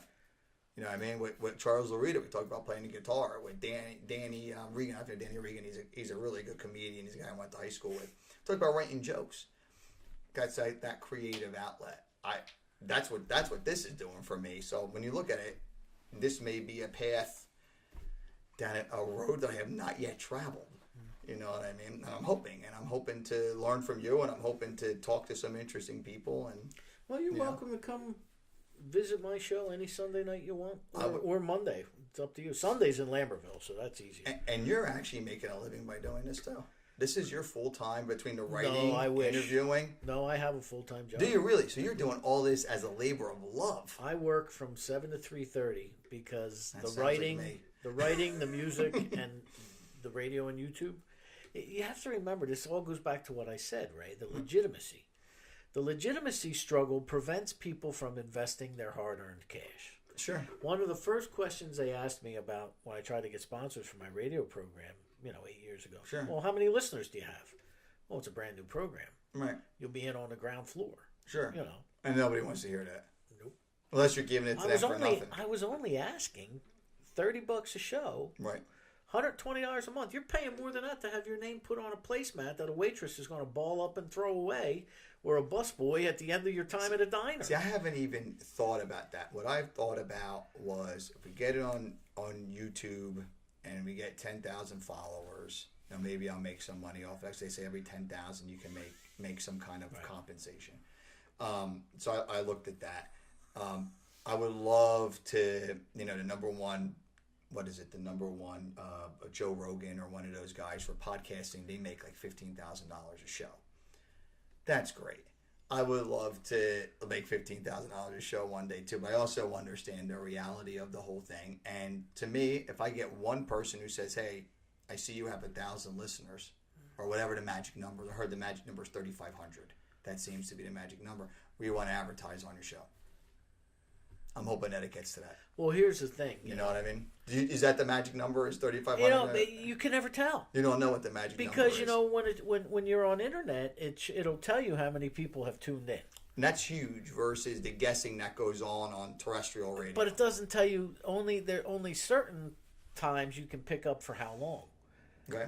Because you could have 10,000 friends click on once for 30 seconds and click off. Sure. Are they listening to your show? Right. That's like I actually spoke with, I have a friend in New York who put me in contact with the vice president in charge of all programming for Sirius XM Radio. Okay. So I sent him an email. Look, I think I've taken my radio show as far as I can take it. My show would actually be perfect for New Jersey 101.5 on a Sunday night. Right. 10 to 12. When they segue back from music to talk. Yeah, when do they do that? Is that when they do that? Around midnight? Around midnight. Okay. Well, midnight on Mondays. On Monday? It's Monday morning. Monday morning. Right. Yeah. So Monday through Friday, it's all talk. So if you got a show that is a 2-hour live interview / performance, you've got combination of music and talk. Did you pitch it to them? Yes and no. Right. Yes, I did. I can't get through to the program director. I actually won their chili contest. Oh, I remember that. Dennis and Judy had it. Yeah, Dennis and Judy's chili contest. I won their first chili contest. Right. Part of the prize was to go on air with them for 2 hours. That's awesome. I got in there, met the program director. I think it was Eric Scott at the time. And I was like, you know what? I want to talk to you. All right. I have this idea for this show. I have this idea. He goes, all right, I have a meeting to go to. I'll be back. I went to his office afterwards. Not there. Where's he at? He went home. Unbelievable. It's like, that's he's the morning guy now. Like I think he goes on at 5 a.m. He's a news guy, or with him and Spadia comes on at 6 or whatever. And that's you may have more listeners at your time slot than you may have on New Jersey 101.5 Sunday night from 10 to 10 and that to 12. was my whole point, was to try to right. All we would need is a small setup where I could have musicians come in. That studio where Dennis and Judy broadcast from is huge. Yeah, I've never been. By radio standards, it's huge. Right. And It's they've like the been a size of your mainstay. front lawn, for God's sake. They've been a mainstay forever. You know, and I spent 2 hours on the air with them. They really didn't include me much in the conversation. Right. But they include each other. That's like Right. their whole shtick is that in the third person. But you I don't figure know if part of the prize was that I was going to be you for can't winning just this kind of chili watch contest. them talk. You'd be like, what the fuck, you know? Right. So, you know, I interjected here and there. Actually, when I walked out, their producer Right. came over to me and he shook my hand and he said, you know, or I'm thinking it was their producer. I can't remember. Right. But it was a guy anyway. Right. Came over to me, shook my hand, and said, "You could tell you do radio." I said, "Oh," he goes, "because you knew you didn't step on anybody. Thank you." Right. He goes, "Most of the time, people come in here and they're so nervous or they're so, Start fucking talking. you know, they think that this is my chance to, you know, look big and Sure, and right, brag, and they Right. walk all over the host. Thank you for having courtesy." Right. And I was like, "Yeah, well, you know, I know when to talk and when not to." I said, They should have given you some more airtime. That's exactly what I was thinking. Where do you see yourself? And I'm not like a big, as we keep on talking, or we do whatever like that. Like you have your current projects. Is this the direction you want to go in? Is the Monday night show the direction you want to go in? Like, where do you see Danny Coleman 5 years from now? Is it like we were talking off air a little bit about your voiceover and makeup when you did a Discovery ID show? Is that the future of Danny Coleman, or is the future of Danny Coleman this internet talk show? You know, you look. I'm probably more focused right now on the end game. Right. Which, you know, I've been told, you know, maybe you do so much. Maybe you should just concentrate on one thing. Maybe that's the problem. You're spreading yourself out. You know. Welcome to my life. I've done, you know, the thing that has brought me to this point is music. Right, sure. Everything I've done has revolved around music since I was 11 and a half years old. Wow, okay. But my time has passed for music. Sure, I agree with me too. I mean, I have maybe one shot left at actually. See, I have this one quote-unquote bucket list item. Sure. I want to know what it's like to play in front of 30, 40, 50,000 people. I want to know what it's like to sit on that stage at a place like Giant Stadium and just see that wave of bodies. Oh, that'd be great. One song, one time. That's it. Right. If that happens, I could retire from music and I'd just listen to You'd it. be done. I'd be done. I'd be happy. That's your bucket list. I just maybe one shot at that left. Maybe. And it's a big maybe. Sure. So that's kind of dropped to the bottom of the pile for me. The radio show, the YouTube show, it's tough to get followers. The YouTube show started in October. Okay. I think the most views, because I get no help. Right. There's nobody promoting a show whatsoever. Other than and myself, you're trying to grassroots this show. You're not paying for advertising. Well, you have to understand, it's on the Carousel Arts YouTube channel. Okay. Okay. And my producer, Right. who's also the owner of Carousel Arts, is a young guy. His name is Matt Smith. Okay. Okay. Matt is only 23 years old. Wow. Okay. And I'm thinking, all right, I did this to help him, Sure. to give me another outlet, Right. and to help Mario. Sure. Because, you know, Mario's like, you know, we got to do something. Yeah. So we're trying to draw attention to Monmouth music. 30 Monmouth Street in Red Bank. You know, Nice. that was my golden-throated radio announcer voice. Nice. You know, so you have to. I wanted that. Right. To kind of be like. Matter of fact, there's a fellow by the name of Bob Macon. Okay. He writes a column for 30 years now. It was in Okay. the Asbury Park Press, the East Coast Rocker, Okay. the Aquarian. Right. It's called Making Waves. Okay. Nice. Where he features all these new and unsigned bands from Right. New Brunswick to Asbury, that whole circle. And Bob and I have recently become pretty good buds. Okay. You know, he started writing for New Jersey Stage when he, like, what happened with me at the Trentonian was his column was That's what's removed. happening to him, right? Yeah. And so, you know, Bob writes this column called Making Waves, and he was supposed to interview me this past Sunday, but we couldn't get to Princeton because of Communiversity. The place they had like 30,000 people in the streets. Yeah. So we both had to go home. But he says, I want to do a column on you. And I said, why? He said, because you're a triple threat. And I said, a triple threat? He says, writing, video, Right. audio. Sure. He says YouTube, radio, and online presence with your writing. Right. He said, you're like one-stop shopping for musicians. Right. He says, I want to try and get that out there so it'll benefit everybody. Right. And I was like, wow. I was wow. See, you're building, and just in looking at this from the first guy you interviewed all the way to Andy Summers, you built a lot of credibility.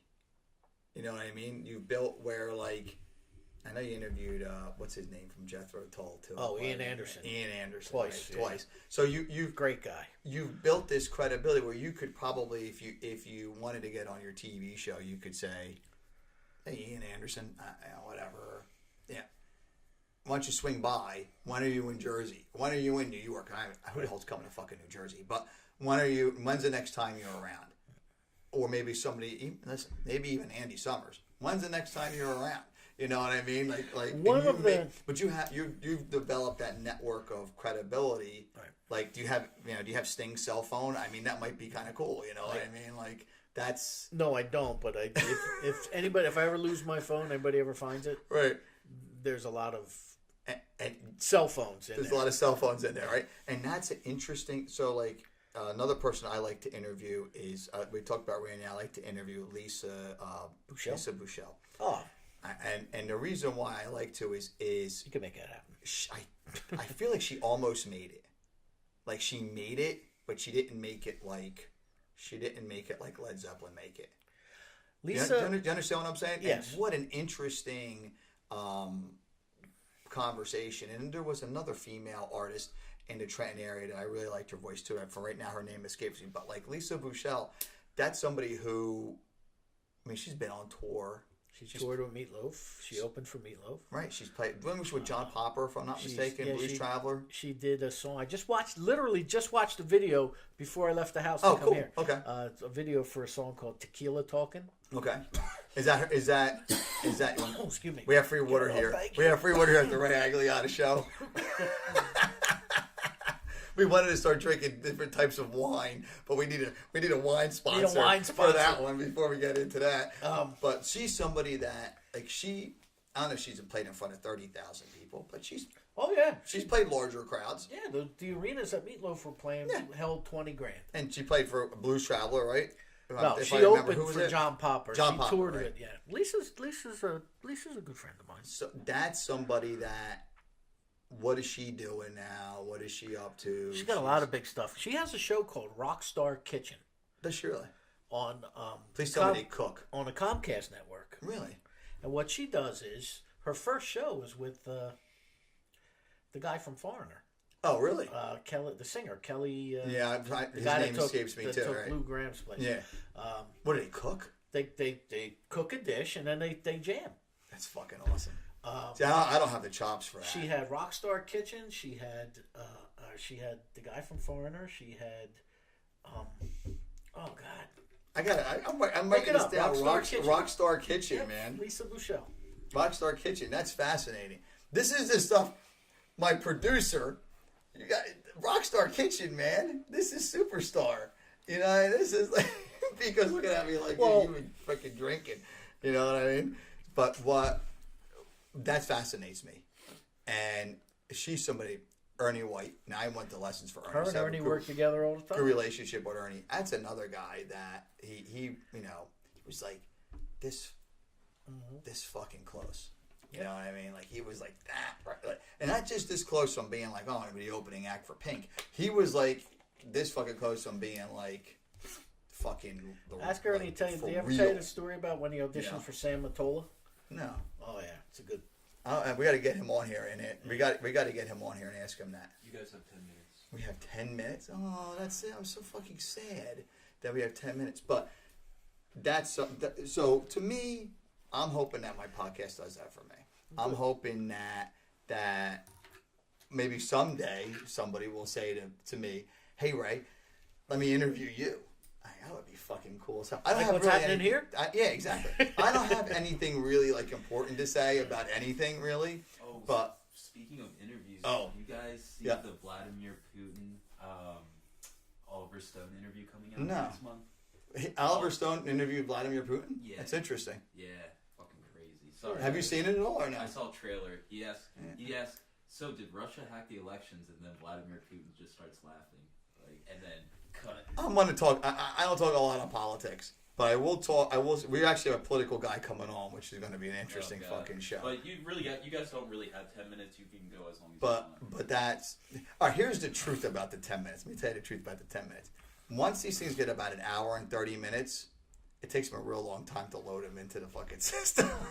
So Pico is saying to himself, these fucking guys are telling stories now. We're going to be here until next year. But at the end of the day, that's somebody that almost like. I mean, Ernie could have been like a living legend. Good. That fucking guy can play the guitar. He is in this area. Like nobody. In this area, forget it. Everybody. You can't even. If you say Ernie, people finish your sentence with white. You know, because they just Paul Plummer. I have him coming on the show. That's another guy. He's fucking outstanding. You know what I mean? And you know how many guys are there like that? Both those guys have been on my shows. You know what I mean? Well, see. But how many of those guys? How many songs have been written that are number one songs that nobody's ever heard? And then you say to yourself, how many guys are there? How many, like Lisa Bouchel, she almost like...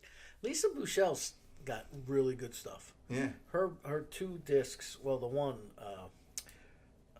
Isn't she in that girl band? Red Room, or Red Vase in a Blue Room. Right. Yeah, she's in... The girl band was formed... Right. At one of my Rock on Radio Christmas spectaculars down at the AM radio station. See, that's fantastic. And if I can ever find the tape or the CD, because I downloaded it and then the laptop blew, but I had it on. I transferred it to disc. Right. Her, Kim Yarson. I played drums for Kim Yarson for over 4 years. Okay. Her, Kim, and Sandy Zio. It was the first night all 3 of them Sandy ever met. Zio is a great singer. They did a version of Silent Night. Right. Blow you away, man. Acapella. Just beautiful. That's outstanding. Beautiful. And it went so well that they were like, we should form a band. Whoa, I hate it when that happens. This is this dollar thing. I'm trying to figure out who this other she moved to Nashville, this other girl. She was from the local area, too. And Kelly Carver. Kelly, I think she's outstanding, too. Kelly is, yeah. Her brother and my son She's the only artist. are friends. She is the only artist who her entire disc is on my iPod. Really? That's I wouldn't. You know, she's got a beautiful voice. Kelly. Yeah. She's got that. I refer to her voice as what I like to call sexually edgy. Right. Because it's got that. She can sing like a siren. Right. But yet it's got just enough rasp where it's like sexy. Right, you know, sure. and she can play the guitar. She Woman can play the guitar yep. is crazy. You know, I mean that's a whole nother story. You know, I mean, I think that's really attractive. But here's what I thought is interesting. There is nowhere around here that these kind of now we went back. We went all the way back to Randy. No original venues. We did all that kind of stuff. Do you know who Roland Pott is? Mm-hmm. Okay. I know Roland. So Roland he married a friend of mine's sister. Okay, so Roland's a great guy. Music makes the world much smaller. Music makes the world much smaller. Roland tried that with Conduit. Yeah. And I think the interesting thing about all of that is Conduit was too big for the local band because I think it had 700 seats in it. No. How big was Conduit? It was a couple hundred seats. Maybe you could get a couple hundred people in there, right? Max. Too big for the local band, but too small. Did you ever play there? Never played there. I played there. Now, am I right by saying that? It's too big for the local guy, but yet too small for some of these other bands. We opened up for a Celtic band called The Tempest, or called Tempest. Tempest. From Oakland. Okay. Their bass player was the bass player from the Tubes. Oh, cool. All right, that's real cool. All right. Right. So, and we hung out in the green room with them guys. Right. Talk about great guys. Right. They were so open. And, cool guys. And offering advice. And right. The Conduit had the absolute best freaking sound system. Probably on the entire East Coast. Roland tried to make it happen. Yep. You know what I mean? But when I spoke to him, and he's a guy I want to get on the show because he's got all that real estate and urban gentrification, and he's an expert on all that. There isn't that place in this area, at least where we are. There's no Electric Factory. No. You know what I mean? There is no, other than the Mill Hill Saloon. And again, what do you put in? And 50 people? And that's, right, max. You know what I mean? You're lucky. And that's butts to nuts. Yeah, butts to nuts 50 people. And John and that's Pete, was it John and That's Peters? mostly like punk and metal. Yeah. Champs Yeah, on that's Chambers Street is all metal, but at least it's original. Yeah, You know, it's all so, metal. Yeah, it's But that's where this all gets interesting. I try to I want to make it so we just don't talk about Trenton and Hamilton and Mercer County and all that kind of stuff. But we also get to a point in music where, at least in your career now, you've expanded out of that circle. And we laugh about the Andy Summers interview, but that's your expansion. No, dude, I've interviewed. That really gets you into the next. I think you had 164 likes because that many fucking people. Oh, Andy Summer, Well, that was just on that quote, right? Yeah, he's the other guy. You know, I interviewed the bass player John Lodge. Okay. And I interviewed Justin Hayward from the Moody Blues. Both of them guys. Sure. Right? John Lodge actually invited me to his CD release party. Oh, cool. Up in New York, Webster Hall. Did you go? Yeah, I went. Did you write about it? Yes. That's probably why they wanted you to go. Well, no, I had already done the article on him, and Okay. he liked it, so he invited me. Right. But Justin Hayward liked the article enough where he shared it on his website. Sure. It got over 1,400 Facebook shares. That's great. 1,400. That's great. That's because they have that star power. Because they have that star power. I have a Right. friend. He's not in the area anymore, but he was a guitar player, and he went with a fictitious name. Okay. All right. Because he used to be on a soap opera years ago. Oh my God. I used to gig with him often. Right. He moved to Florida. But he did a thing back when cable first started being put into homes. He was working for the cable company in New York City. Right. So as part of his compensation package, they gave him a studio for 2 hours every Monday night. Oh, cool. Being a guitar player, he's, you know what? And it was a live video thing. Sure. And it was a cable access would come into your homes. Nice. He decides that he's going to start a show. It's going to be called the Guitar Show.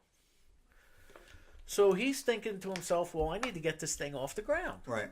So the first thing he does is marches his butt down to the Iridium. Right. Goes to see Les Paul. When Les Paul's set was over, he walked up to him and said, "Hi, I'm doing a show. Right. It's called the Guitar Show."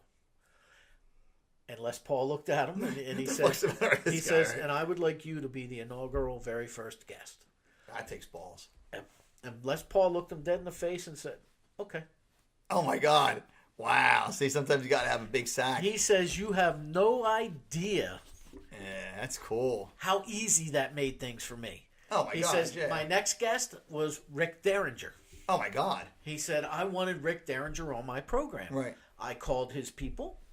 I said, my name is, and I want such and such. I want Rick Derringer to be on my program. Well, who have you had on so far? Well, I've only done one show. All right, who was on? Les Paul. All right, what time you want us there? Exactly. He interviewed Les Paul and Jimmy Page at the same time at Les Paul's house. You see, what I'm hoping is when somebody says to me, "Who's been on your show?" I say Danny Coleman.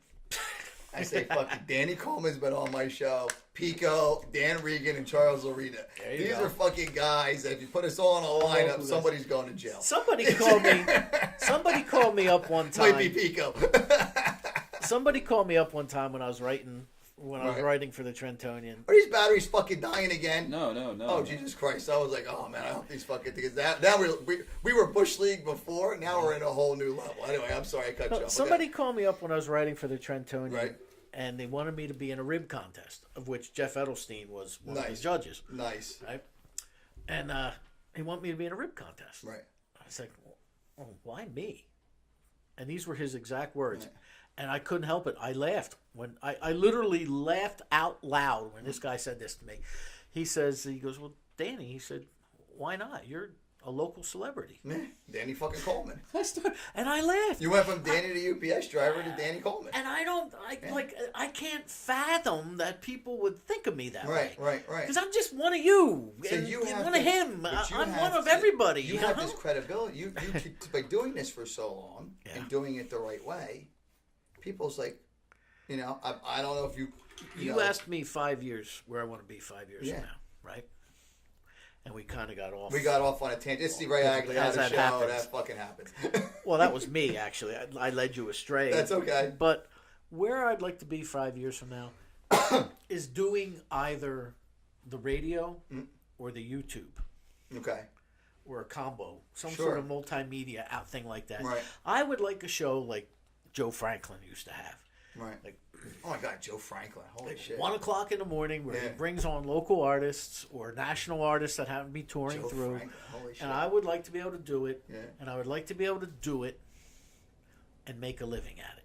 And that would be I don't need to make tens of millions of dollars, That would be wonderful. but pay me enough money where I can pay my bills. That way I can do what I love keep on interviewing. for a living. Keep on interviewing these There people. was, Keep on doing that. There's a guy from the Aquarian wrote an article about me one time. He wanted to interview me. And it took me 5, because I've been nominated 6 times for an Asbury Music Award. Oh, wow. I didn't know that. For Holy shit. radio personality, yeah. I'm Wow. the Susan Lucci of the Asbury Award. I've never They put us into this category Right. with all these DJs from WRAT Oh, and sure, yeah, 104.5 and, And Danny the Coleman. Hawk and, Yeah. and me and this guy Laszlo from Blow Up Radio. That's awesome. Yeah, we don't stand a chance. Yeah. It's so cool, though. You know. So you could say you're a nominee. Right. I use it as publicity. Sure. 6-time Asbury Award nominee. That's great. So I didn't know that. I'm going to use it. Pico, write that down. Well, that's how we're marketing this shit. and I would just like to be able to, this guy, when he wrote this article, Right. and that's the nicest thing. I actually read this article, and I'm not ashamed to admit that I actually had tears in my eyes. That's great. Because this guy said things about me that I've wanted to put out to the public, and I just never knew how to do it. Right. And he said to me, or in the article, he said, Coleman truly has no agenda. Yeah. That's absolutely true. And I don't. Yeah. My agenda isn't to take advantage of anybody Right. so that for my own gain. My Right. agenda is not to push this show so I become rich and famous. Sure. My agenda is to help musicians. Right. My agenda is that 16 or 15-year-old kid at St. Anthony's Carnival that got goose flesh Yeah. Sure. when he heard his music on the radio. Right. Now, granted, today you can hear your music anywhere. Right. You Yeah, know? but still. But the point is, these musicians, their friends, their family tune in Yeah. and they hear them talk. And then to see all the comments on their web pages and on my Right. radio show page, That's huge. it- When you get to a point when what you're doing is true to what you want it to be, you'll be successful. well, You'll be- success is measured, Ray, in a lot of different ways. in a lot. Exactly. Yeah. People view me like I've had my own family members, like cousins that I haven't seen in 3 or 4 Right. years. I'll bump into them on the street. Man, you're doing really well for yourself. Yeah. You got a radio show. You write for the paper. Right, sure. They think I'm like this. The paper Little- page like $60. Little do an they article. know that after work I sit in front of my job with a cup, tips. Yeah. You know what I mean? Exactly. But that's all right. But none of us everybody has their goal. Of course, everybody needs money. Everybody needs to eat or whatever. But Pico doesn't do art to be famous. Right. He has to have a regular day job. And maybe one day we talked about famous versus infamous versus, renowned and all that kind of stuff. I take meds. I need a job for benefits. Exactly. See, so and I need to pay my mortgage Right. sometimes, most of the time. But that at the end of the day, if it's truly you're doing it in a positive manner, and I had this conversation with Charles where he has students call him up and say, I just won this award or I just did this, and you do it in that manner, and you say to yourself, this is why I'm doing it, and you have no agenda in doing it. People see that you have no agenda, and then they say, I want to listen to Danny Coleman. I want to tune in on Monday night. I want to see what crazy fucking musicians he has on there. The true gift is, they say the gift of giving can't be replaced, or is the true gift is. And Italian church give 10%, to the church. Right. That's a whole nother Among fucking us, story. and 3 times. Yeah. that's a whole nother story. Yeah. But for me, if one musician could sell a CD or get an extra 10 people to come out and hear them, Because he came on your show. then I've done my job. Then you did your job. Danny Coleman, I hope you do your job for a long time. So do I. So very good. Thank you so much for being on the show this evening. Thank you, Ray. Thank you for being a guest that I felt extremely comfortable with because you have been on this side of the microphone I have. at the exact same time. And you've also had to, and like we've talked about, you've had to listen to all that. So thank you for being on the show. Pico, you got a lot of shit to cut on this one, brother, because this was a couple stoppages. Say the website. Oh, shit. We have to say the website. I keep on forgetting to do that. So say rayagliatashow.com. Tune in, check it out. Find us on YouTube. Find us on Facebook-ish, maybe. We're not quite there yet. But on iTunes is where it's really, really important. And I have Danny Coleman's Rock on Radio number 2. Danny Coleman's Rock on Radio 2 on Facebook. Excellent. Or One More Stream. One More Stream. Show. Facebook.com/One More Stream. Check us out. We appreciate it. We'll talk to you guys again next week. Bye-bye. Thank you. Rayagliata Show.